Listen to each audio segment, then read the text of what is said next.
అందరికీ నమస్కారం. నా పేరు భీమరాజు. నేను పి గన్నవరం సర్కిల్ ఇన్స్పెక్టర్ని, డాక్టర్ బిఆర్ అంబేద్కర్ కోనసీమ జిల్లా. మేము మా జిల్లా ఎస్పీ గారు అయినటువంటి రాహుల్ మీనా ఐపీఎస్ గారి యొక్క ఆదేశాల ప్రకారం, అలాగే కొత్తపేట సబ్ డివిజన్ డిఎస్పీ గారు శంకర్ మురళీమోహన్ గారి యొక్క ఆధ్వర్యంలో ఈ సైబర్ క్రైమ్స్ గురించి చాలా విస్తృతంగా మేము ప్రచారం చేస్తున్నాము. ఎవరైనా కూడా ఎటువంటి సైబర్ క్రైమ్కి సంబంధించి ఎటువంటి లింకులు కానీ, ఎటువంటి యాప్లు కానీ, ఏ విధమైన ఈ ఫోన్ కాల్స్కి కానీ స్పందించొద్దు అని చెప్పి మేము గతంలో అందరికీ కూడా చెప్పడం జరుగుతుంది.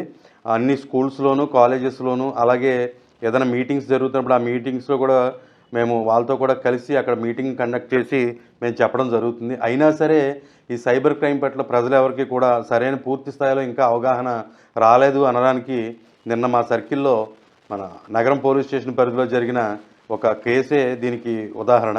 ఈ కేసులో ఉన్నది ఒక టీచర్ గారు. ఆ టీచర్ గారు ఫేస్బుక్ను స్క్రోల్ చేస్తున్నప్పుడు ఒక లింక్ ఒకటి కనిపించింది. ఆ లింక్ని క్లిక్ చేశారు.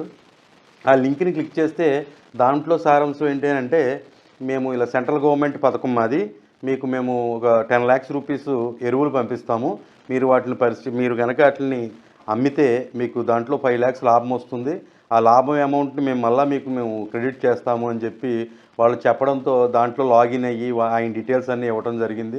వాళ్ళు ఏదో బ్యాంక్ అకౌంట్లు పెడితే దానికి దఫదఫాలుగా అమౌంట్ కొడుతూ సుమారుగా 24 లక్షల రూపాయలు అమౌంట్ని దాంట్లో కొట్టడం జరిగింది. ఈ విధంగా చదువుకొని పిల్లలకి ఇంకా మార్గదర్శకంగా ఇంకా ముందుకు అందరికీ సమాజానికి, సొసైటీకి చెప్పాల్సిన వాళ్ళు కూడా దురదృష్టవశాత్తు ఈ సైబర్ నేర, ఈ క్రైమ్ పట్ల బాధితులుగా మారటం కొంత ఆందోళన చెందాల్సిన విషయం.